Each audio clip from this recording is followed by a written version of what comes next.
All right, we're back to doing more of the newspaper boxes next to the diner.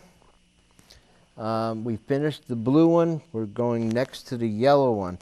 I made 2 or 3 assortments of the yellow. Again, I'm not just going to put in a slapdash of yellow. I'm actually thinking about this. I made it in advance. We're going to do the inside of the box. It seems that whatever this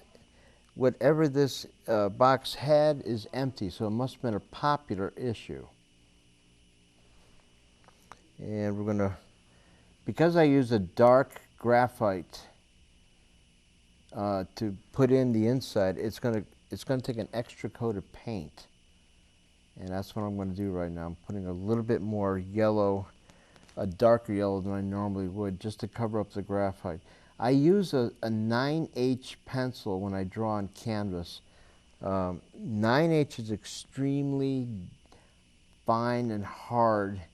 When you draw on canvas, you shouldn't use anything that's darker, like a B pencil, because that just gets ridiculously dark and messy. I know years ago during the Renaissance, they used charcoal sticks to draw on canvas. The only problem with charcoal, as far as I'm concerned, is that it leaves quite a lot of residue, and the charcoal itself, once it gets caught up in paint, darkens the paint like crazy. So I would rather use a very fine pencil like a 9H or an 8H, 7H, anything really light. It doesn't affect the paint at all. You can go back over it time and time again. It's not going to be darkened because of the graphite. Years ago, I imagine the charcoal must have had some effect on paint, at least with acrylics. I don't know about oil. I do a lot of oil painting, and I never had an issue because I use 9H for everything. So I really can't speak for using anything else. I'm smart because I never had an issue because I use 9H. It's a very hard pencil. It's perfect for my purpose. Never have an issue, so I don't have anything to complain about. Now, we got the dark yellow inside the box. We're going to put a lighter yellow around it. This pretty much just shows you it's an empty container. I could make it even darker. I could put little edges that are darker to show that there's depth. Right now I'm not concerned with that so much. We get to a lighter yellow around that.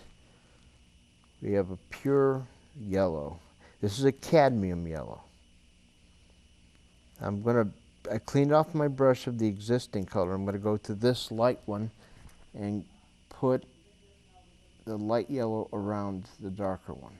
That way I'm still using yellow. It's just perfectly suited to the purpose, as opposed to using random colors.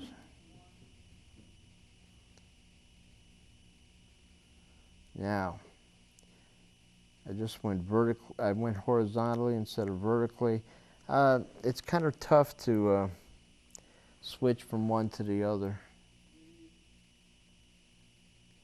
but I'm using a very fine brush, and it works out just as well.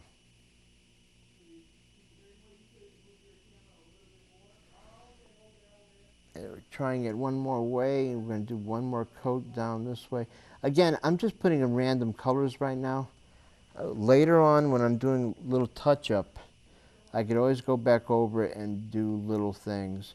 This portion of the painting right now, what I'm doing is just putting in colors. And let's see what happens. I like the way the other box turned out. I'll be able to put highlights in it as I go along. But to get the basic colors in right now, that's really what's essential. If you can see, I've worked on the logo on top, the Main Street Diner logo. I still have a lot of things to do on that. I still am not very happy with the way some of that turned out. But that's the beauty of paint. You could always go back over it, make adjustments. At least I do. The only time I'm done is when I've sprayed it and it's all set. I could even make adjustments to it once it's sprayed. There's no law that says I can't steal it out of the gallery and spend an hour with it. Though I do think that once it's in a gallery, I'm probably going to leave it alone. Now, we're going to go inside. There's a little doorway. I'm going to take a little bit of brown, probably a raw umber, and blend it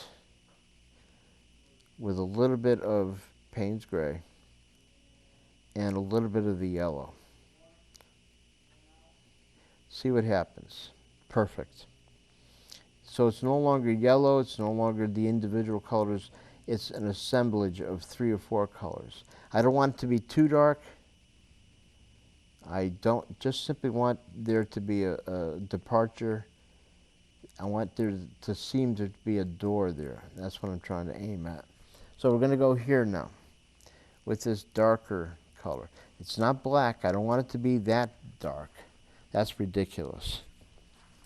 We go inside this. Well, I've already indicated in pencil. And it's a good thing I did, because this makes it so much easier for me. If I didn't indicate this in pencil, I'd have a really hard time doing what I'm doing. And like I said, I always go back over this later and make adjustments, but it's so much easier once you have this made up ahead of time.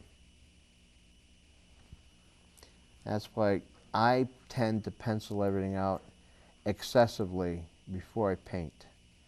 You have a lot of artists out there who will say that it inhibits them to have too much of it done ahead of time. They want their freedom not to be inhibited. Well, la-di-da. I would rather err on the side of being overly consumed with information and really do a good job catching the reality of the issue. When you're doing a diner, you don't want it to be impressionistic. You want it to be realistic. Any physical structure that you frequent, you're aiming for the reality of it, as far as I'm concerned. And that's basically my whole mantra behind painting. I would not want to eat at a restaurant if it's painted in an awkward manner. This is going to look good. It's going to be, there's still going to be enough of an Americana feel to it. The colors are rustic. But I also have a great love of the reality of it. I want people to look at it and say, God, I ate there yesterday. I love that place. And yet, I still allow for a little bit of give and play. It's not totally, it's not a photograph which is cold and doesn't have any room for a little bit of a play. There's a little bit of play here, but I still want it to be, to a degree, realistic. I really am going to like this when it's done. I hope the owner does use this for more than just my entertainment. I hope he does incorporate it into something like an ad or some sort of business card. That'd be great. I'd be honored. Just to have recognition that I did it would be sufficient. You know, again, because it's a mom and pop place, that harkens right back to my heart. I love stuff like that. There's nothing that means more to me than acknowledging something, a business in your backyard that's not owned by a corporation. There's nothing wrong with that, but there's a lot of room for individual talents, and I like that. I really harken back to the old days, and there's nothing wrong with that either. It's good to take care of what we have. All right, so far so good. The top of this is extremely light. The angle is pitched in such a way that actually takes more of the light in. I'm going to use just the barest amount of cadmium yellow. I'm not going to put anything in it. I'm not going to put white into it. I'm simply going to make it a bare yellow. It's going to be almost brilliant yellow. I think if I put white in it, it would look chalky, and that in itself is not what I want. Sometimes a pure, unadulterated color is so much better than if you tried to put something else in it, like white. Here we go. 2 boxes almost done. I only got 3 more. Yeah, the tough one, I'll say the brand name. The tough one's going to be the USA box. It's got several colors into it, but the worst part is that it's white, for the most part white. And that is a killer. I'll do it, but I'm going to have to use more than just white to pull it across. Now here we go. Let's do a little bit more of the yellow.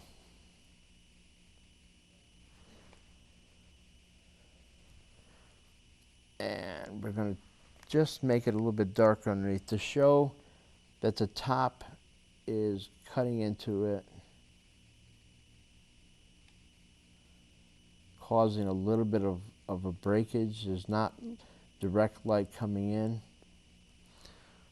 At this point, the normal light filters back in, so we'll go back to a regular yellow here. But we're going to make it a smooth transition. And that's what we're going to do with that. We're going to take some more of the regular yellow, put it on this side, again for the same reason. We got normal light hitting back in, and just a nice little blend. Do the bottom in the same manner. A nice little, the angle is just perfect. The light hits it just right. And we're going to blend it real nice. The inside of this window has an advertisement for whatever's inside. What I'm going to do is just simply put a little darkness on the top of it. I might actually leave it white.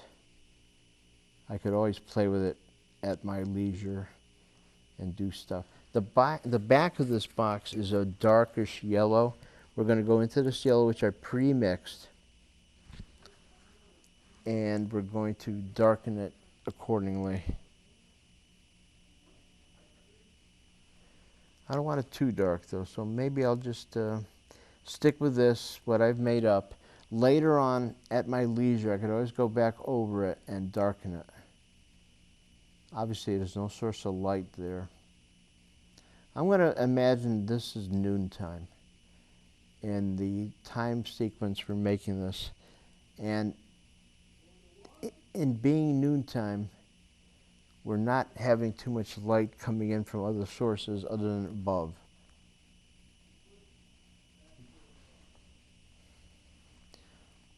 The next 2 boxes are red.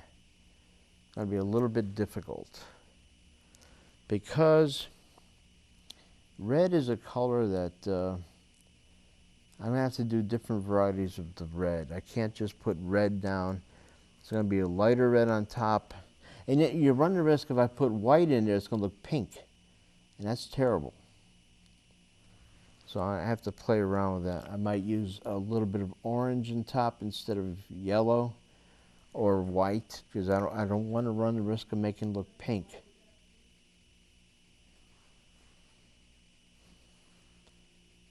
Nice, it's coming out really good.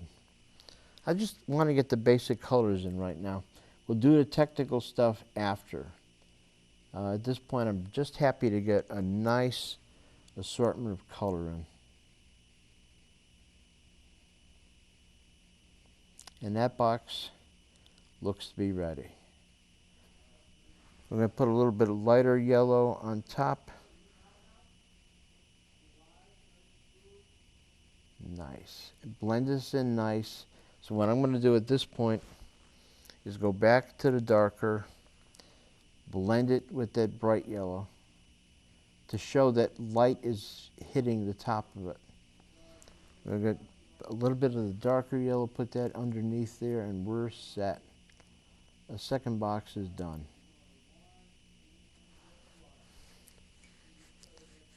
We could start the red ones. I want to actually think about the colors. It's not a true red, so I really can't use the cadmium as much. I introduced a little bit of a darker brown in there previously, and I think we're going to use that one. Just a touch of this, which is a darker brown, but it's got red in it. It's going to be perfect. I think that's the color we're going to use. Here we go. Again, we're talking about two different sources of light. Oh, that turned out to be really perfect. I might make it darker in the future, but right now, for my purpose, right now doing this in front of a camera, I'm very happy.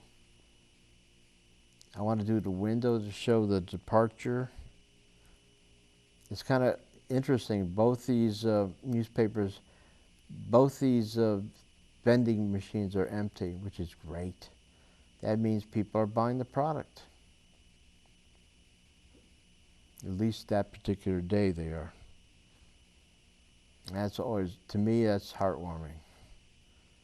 I'm sure the gentleman who bought the newspapers up, forgot his name, but I'm sure he'd be gratified to see these boxes empty too. I got to give credit to the guy who bought up the papers. He's doing a tremendous service to the community by keeping them alive. Give him credit. In this day and age, to keep something of the past alive, kudos to him. It's a rare thing.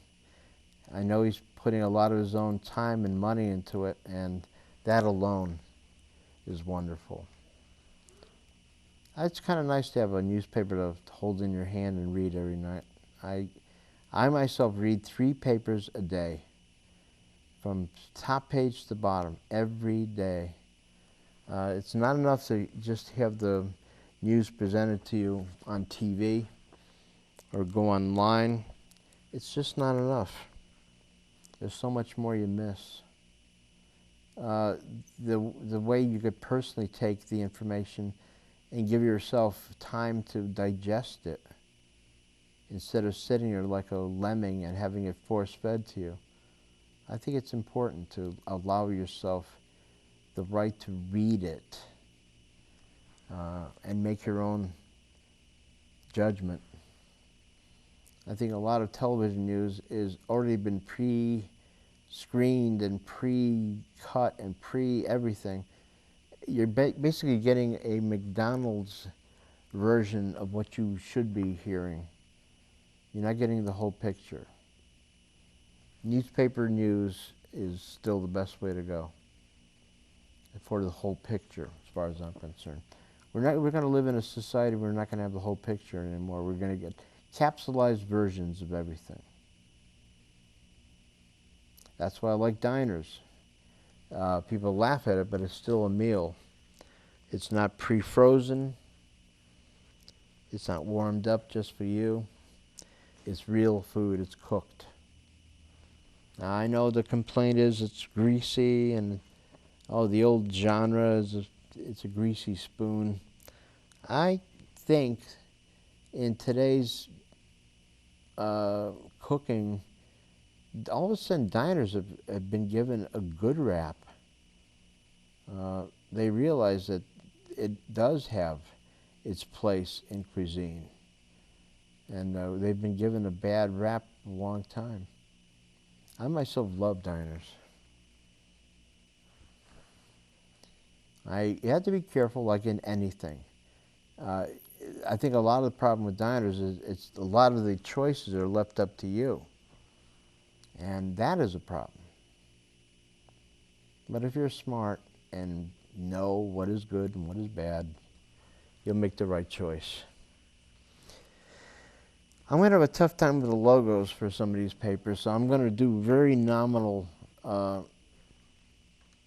shots of the logos. I'm not going to try to get every part of it in. It's very hard to try to get every letter. Be happy if I get the basic feel and people look at it and say, oh, that's the Middletown Press. Oh, that's the Bristol Press. Oh, that's the New Britain Herald. That's sufficient for me. I'll be happy. I think I could do that. They have distinctive logos, so there should be no problem. I think the colors are coming out rather nice. The side of this box is going to be darker.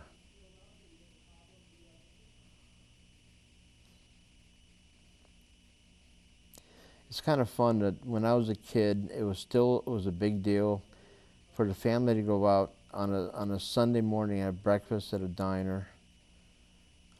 And today it's probably more, it's better than ever to do that. And I encourage people, while they're still around, please, please use them, go to them. You'll have memories for last a lifetime. To me, I remember taking my daughter to a father-daughter dance at Linden Street School many, many years ago when my oldest daughter was about 7 or 8. And the dance was a failure. We ended up leaving early. It was nice, but it was, you know, she was bored, and we ended up going to the diner. It was open at night then, and we went there, and she felt like it was the date. We went there. I bought her, I still remember, a milkshake, French fries. She was dressed in a beautiful dress she had bought just for the occasion. And I think that was a memory she'll have forever. You laugh, but it's a lousy little diner, but it was something. It left in her a memory that nothing could fill. And every time we drive by the diner, she brings it up. I like that. I think that's great. Well, I took my youngest daughter to the diner a couple weeks ago. And, you know, it's kind of nice to keep up the appearances. It's really nice. It's a place. It's a very important place.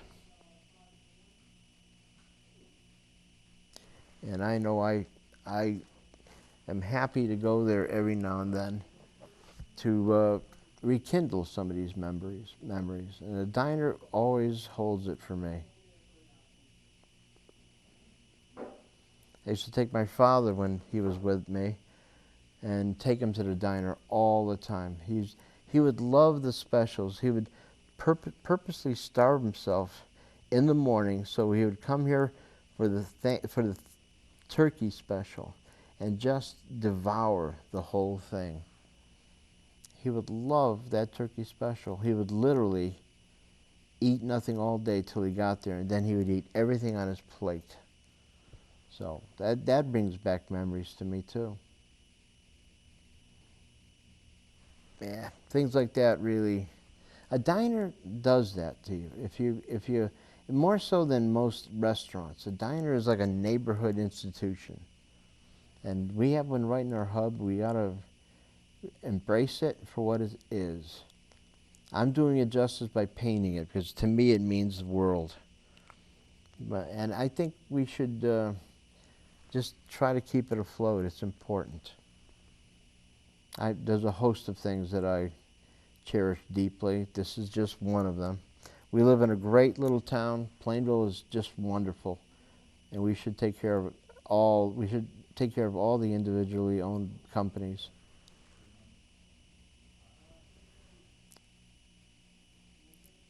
Now, I'm going to try to darken the side of this. We're going to use a darker red.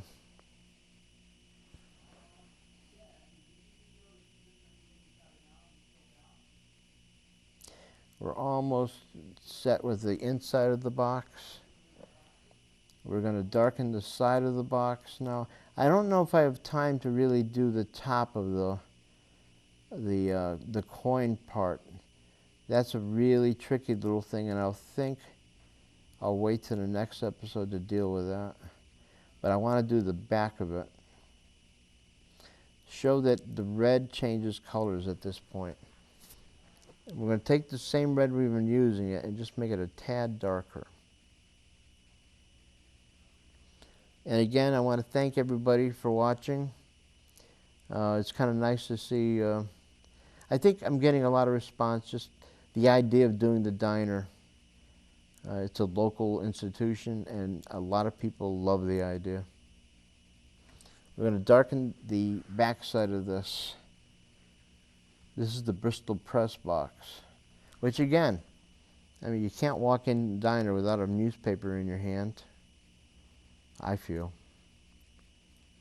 I know, invariably, I walk into the diner with a newspaper in my hand, and if you're from Bristol, you'll buy the Bristol paper. From New Britain, you'll buy it in New Britain paper. It's just hand in hand what you do. Of course, if you live on the cusp, it's kind of hard to make up your mind. But nowadays, the paper is so close. It's being printed by both papers, so you have a little bit of coinciding. It's nice, especially on Sundays. The paper basically is the same, which is good. They might have individual sheets that pertain more to Bristol or New Britain. So you do have that choice. Got to make that just a bit darker. I'm going to take this red. I'm going to take a little bit of that raw umber.